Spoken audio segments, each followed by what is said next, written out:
제7장.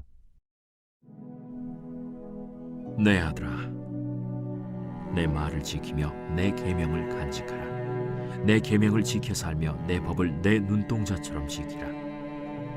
이것을 내 손가락에 매며 이것을 내 마음판에 새기라. 지혜에게 너는 내 누이라 하며 명철에게 너는 내 친족이라 하라. 그리하면 이것이 너를 지켜서 음녀에게 말로 호리는 이방 여인에게 빠지지 않게 하리라. 내가 내 집 들창으로 살창으로 내다보다가 어리석은 자 중에 젊은이 가운데에 한 지혜 없는 자를 보았노라.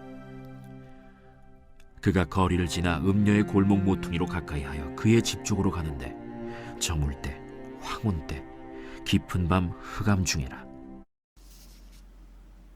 샬롬, 여러분 반갑습니다. 오늘도 큐티로 여는 기막힌 하루입니다. 이 시간 우리에게 허락하신 본문은 잠언 7장 1절부터 9절까지의 말씀과 마음판에 새겨야 할 지혜라는 제목을 주셨습니다. 마음판에 새기기 위해서는 첫 번째로 지혜를 가족처럼 여겨야 한다고 하십니다. 솔로몬은 아들에게 내 말을 지키며 내 계명을 간직하라고 합니다. 솔로몬의 아들에게 있어서 간직할 것이 얼마나 많았겠습니까? 하지만 솔로몬은 지혜를 간직하라고 합니다. 금, 은, 보화가 넘치고 또 그 이외의 것들도 정말로 넘치고 넘친 환경에 있었지만 그 모든 것을 누려본 솔로몬은 아들에게 간직해야 할 것이 값나가는 보석류가 아니라 지혜라고 말하고 있습니다. 이 지혜를 간직하는 방법은 지혜대로 살고 지혜를 눈동자처럼 지키려고 합니다. 뿐만 아니라 손가락에 매기도 하고 마음판에 새기기도 하라고 합니다. 그뿐입니까?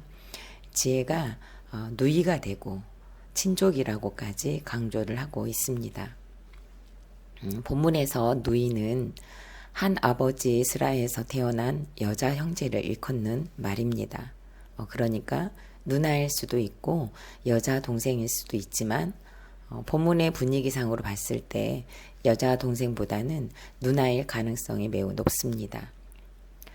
내 누이라 하며 라는 뜻 속에는 보호라는 의미까지도 포함되어 있기 때문에 남자에게 있어서 여자 동생은 자신이 보호해야 한다는 의미가 포함되지만 누나일 경우에는 내가 누이로부터 보호받고 위로받는 의지가 되는 것이 내포되어 있어서 누나를 가리킵니다. 가족 간에도 유달리 친하게 지내는 형제가 있기 마련이죠. 어떤 가수가 이런 노래를 부르는 것을 들은 적이 있습니다. 언제나 내겐 오랜 친구 같은 사랑스러운 누이가 있어요. 보면 볼수록 매력이 넘치는 내가 제일 좋아하는 누이. 마음이 외로워 하소연할 때도 사랑으로 내게 다가와 예쁜 미소로 예쁜 마음으로 내 마음을 달래주던 누이. 나의 가슴에 그대 향한 마음은 언제나 사랑하고 있어요 라는 노래입니다. 이렇듯 지혜는 그리고 마음판에 새기기 위해서는 가족 중에서도 누이와 같이 어려운 일이 있으면 부담 없이 찾게 되고 남동생이 힘든 일을 만나면 언제든지 달려와 도움을 주는 엄마와는 다른 사랑과 보호, 안전을 느끼는 것을 알려줍니다. 그리고 가족은 뗄래야 뗄 수 없는 관계이기 때문에 지혜를 이렇게 누이처럼 비슷한 의미로 쓰인 명철을 가족처럼 여기라고 했습니다. 가족은 결코 안 볼 수 없는 관계잖아요. 내 법을 내 눈동자처럼 지키라는 말씀도 가족끼리는 정말 못 볼 것도 없이 다 드러난 모습을 보며 사는 유일한 관계이기 때문입니다. 그래서 가족하고는 성품도 믿음도 포장할 수 없는 그런 관계이기도 하는 것이죠. 저는 3남 1녀 중에서 장녀로 태어났습니다. 그래서 제 밑으로 남동생만 셋이 있습니다. 여동생이나 언니가 있었으면 하는 바람도 자라면서는 많이 가졌었는데 지금은 남동생만 주신 것도 감사하고 있습니다. 동생들이 독립하기까지 3명의 동생들이 모두 저와 함께 살다가 직장 문제로 지역을 이동하게 되면서 흩어지게 되었습니다. 모두 한꺼번에 살지는 않았지만 한 명씩 돌아가면서 저와 함께 생활을 했었습니다. 그래서인지 이제는 나이들이 많이 먹었는데도 중간중간 생각도 많이 나고 함께 살았던 시절을 자주 떠올릴 때도 있습니다. 하나같이 다른 성격이고 취향도 다르지만 동생이란 이유로 받아들여지고 위하게 되고 챙기게 되고 때로는 안쓰럽고 그렇습니다.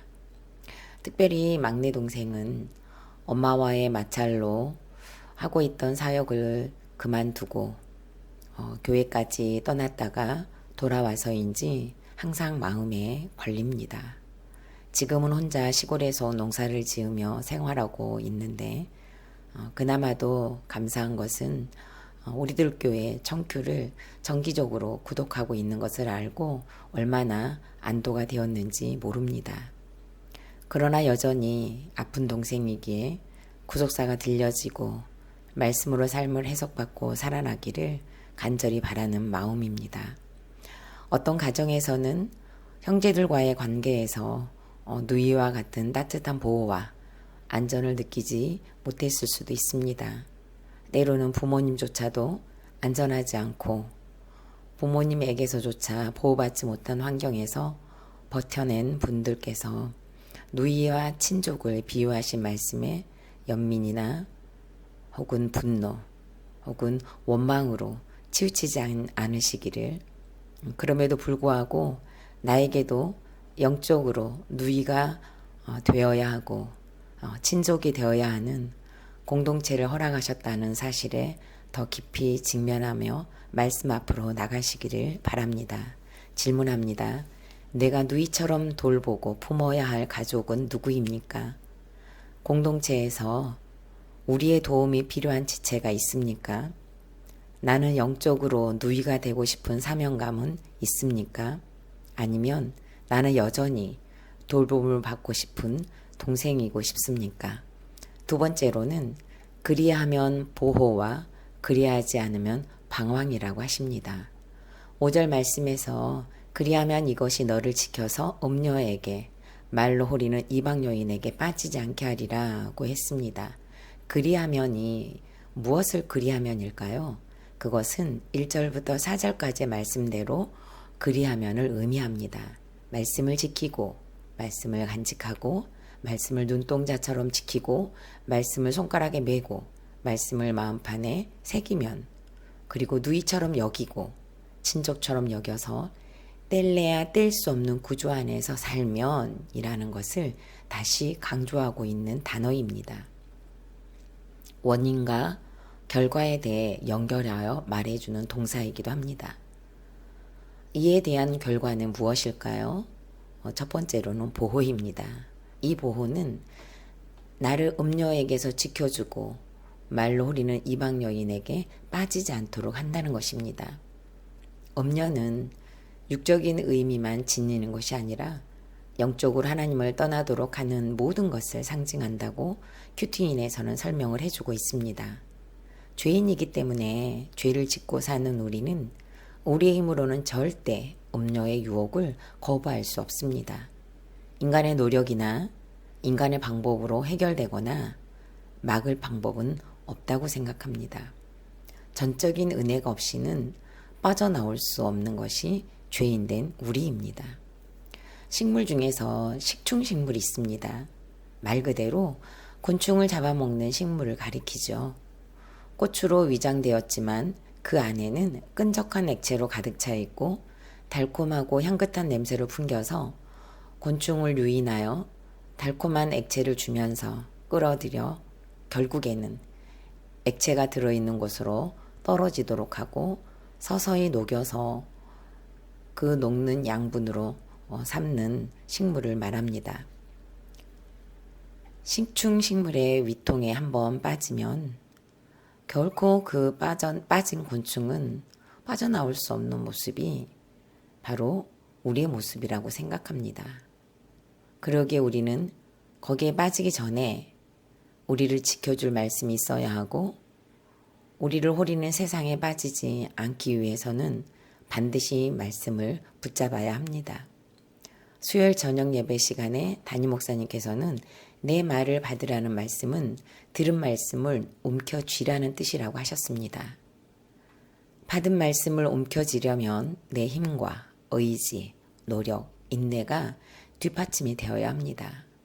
세상에 빼앗기지 않기 위해 힘써 싸우기도 해야 움켜쥘 수 있는 것이기 때문입니다. 그런데 바로 이렇게 말씀을 움켜쥐고 이 말씀을 음녀, 이방 여인과 같은 세상에 빼앗기지 않기 위해 몸부림칠 때 비로소 지켜지고 빠지지 않게 되는 비결이 되어 보호받는 결과를 가져온다고 하십니다. 하지만 그리하지 않았을 때 돌아오는 결과도 두 번째로 알려줍니다. 그것은 바로 방황입니다. 솔로몬은 지혜로운 한 소년의 지혜롭지 않은 한 소년의 예를 들면서 지혜 없는 자의 모습을 그려내고 있습니다. 집 안에 있는 솔로몬이 집 밖에 있는 소년을 지켜보는 것으로 묘사를 하고 있죠. 집 안에 있는 솔로몬이 들창으로 살창으로 밖을 보니 집 밖에서 서성이던 어떤 소년이 거리를 지나 음녀의 골목 모퉁이로 가까이 가는 것을 보았다고 합니다. 지혜 없는 이 소년은 해가 뉘엿뉘엿 저물 때에 음녀의 골목 모퉁이에서 서성였습니다. 해가 지고 황혼 때가 되어가는데도 여전히 음녀의 모퉁이에서 있었습니다. 이제는 깊은 밤이 되어 흑암이 내려앉았는데도 그것을 벗어나지 못하고 결국 점점 빠져들면서 방황하는 자의 소년을 이야기하고 있습니다. 본문의 배경에서 솔로몬과 소년의 위치가 바뀌었다면 달라졌을까요? 저는 그렇게 보지 않습니다. 솔로몬이 집 밖에서 그것도 음녀의 골목에 있었다면 솔로몬도 지혜 없는 자가 되어 이렇게 저물 때에 황혼 때에 깊은 밤 흑암 중에서 아니 어쩌면 저물 때에 깊은 밤이 되기도 전에 바로 음녀의 집으로 들어갔을 수도 있습니다. 이 소년이 집에서 들창으로 살창으로 내다보는 자였다면 이렇게 음녀의 집으로 들어서는 솔로몬을 지켜보았을 것입니다. 환경의 장사가 없다고 하죠. 우리가 지금 어디에 있는지를 정말 묵상하게 하는 본문이라고 생각합니다. 솔로몬이 있는 곳, 그곳이 어디입니까? 바로 내 집이라고 분명하게 말하고 있습니다. 우리에게 있어서 내 집은 어디일까요? 영적으로 우리는 천국을 집이라고 합니다. 우리가 마지막으로 가야 할 곳, 우리가 보냄을 받은 곳이 바로 천국입니다. 우리가 본향으로 가기 위해 우리가 먼저 천국을 이루는 곳이 또 어디입니까? 단연코 교회 공동체입니다. 공동체 안에 있다는 것은 내 집에 있다는 의미입니다. 본문을 보십시오. 솔로몬이 집에 있으면서도 대문을 활짝 열고 내다보지 않았습니다. 대문을 향해 발걸음을 옮기는 순간, 대문을 활짝 여는 순간 집 안에 있는 것은 정말 쉬운 일이 아닐 것입니다. 솔로몬은 대문을 향해 나가지 않고 밖을 탐색하듯 들창으로 살창으로 밖을 내다보았다고 합니다. 얼마나 조심스럽고 지혜롭습니까? 비록 내 집일지라도 이 집을 벗어나면 기다리고 있는 것은 사망의 권세가 둘러덮는 우는 사자가 두루 삼킬 자를 찾는 환경이기 때문에 절대로 밖으로 나가지 않았습니다. 들창의 쓰임새는 나가기 위한 문이 아니라 망을 보기 위한 문입니다. 밖의 동태를 살피거나 누군가 방문했을 때 그 방문자가 누군지 미리 알고 대처하기 위한 용도입니다. 밖은 볼 수 있으나 아무리 밖이 아름답다고 한들 절대로 이 들창으로는 나갈 수가 없는 것이 특징입니다. 또한 살창은 가느다란 나무들을 깎아 간격을 촘촘하게 해서 만들었기 때문에 집 안에 있는 나는 밖을 훤히 볼 수 있으나 밖에 있는 자는 절대로 집 안에 있는 나를 볼 수 없다는 것이 특징입니다. 조금 전에 환경에 장사가 없다고 했습니다. 저에게 있어서 들창과 살창은 가정의 질서를 위해 일을 그만두어야 한다는 공동체의 처방이었습니다. 이 처방이 아니었다면 저는 결코 가정이라는 집에 갇히기 어려웠을 것입니다. 처방을 받지 않았더라면 대문을 활짝 열고 나가기만 하면 직장이 기다리고 있을 것 같았습니다. 처방을 받은 후에는 왜 그리 와서 일해달라고 하는 연락이 자주 왔는지 모릅니다. 소예배 시간은 분명하게 맞춰주겠다. 그러면서도 월급은 정확하게 챙겨주겠다. 이것을 거절했더니 아예 퇴근 시간을 당겨서 날마다 퇴근을 시켜주겠다고까지 했습니다. 여기저기에서 받은 일자리를 향해 뛰어가고 싶은 시간이 있었고요. 정말 뛰어가고 싶은 것은 어쩌면 양호한 것 같아요. 아예 뛰쳐나가고 싶은 충동과도 너무 많이 싸워야 했습니다. 당장 생활비가 없고 당장 공과금을 낼 돈도 없는 불안감과 자녀들이 여전히 돌봄이 필요한 상태라는 것이 정말 묶여있기 힘든 장애물이었습니다. 하지만 가장 큰 장애물은 제가 사용하고 싶은 곳에 편하게 사용하고 싶은 욕구였습니다. 처방의 들창과 살창에 갇혀있는 동안 내다 보이는 직장들이 그리고 또 자격증과 근속연수, 노하우가 너무너무 아까웠습니다. 처방의 들창과 살창으로만 내다볼 수 있도록 사실 여러분들이 저의 집이 되어 주셨고 교회가 집이 되어 주셔서 돈이라는 음료의 골목 모퉁이로 가까이 가지 않도록 결국 방황하지 않도록 해주셨습니다. 그런데도 얼마 전에는 남편의 수입이 부족하다는 이유로 같이 일을 할 것들을 계획하고 있는 저를 보면서 어떻게든 꿈틀거리며 돈이라는 음료를 향해 달려갈 준비가 항상 되어 있는 저를 다시 한번 보았습니다. 또다시 스스로 과장해 되려고 하는 돈이 부족하다고 허리는 이방 여인이 여전히 제 안에 살아있음을 보니 되었다함이 없습니다.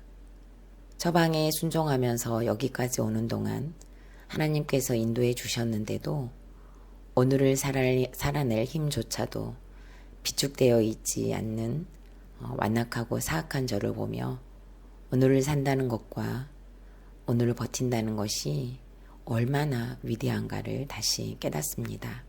질문합니다. 내 안에는 어떤 음료와 이방 여인이 자리 잡고 있습니까?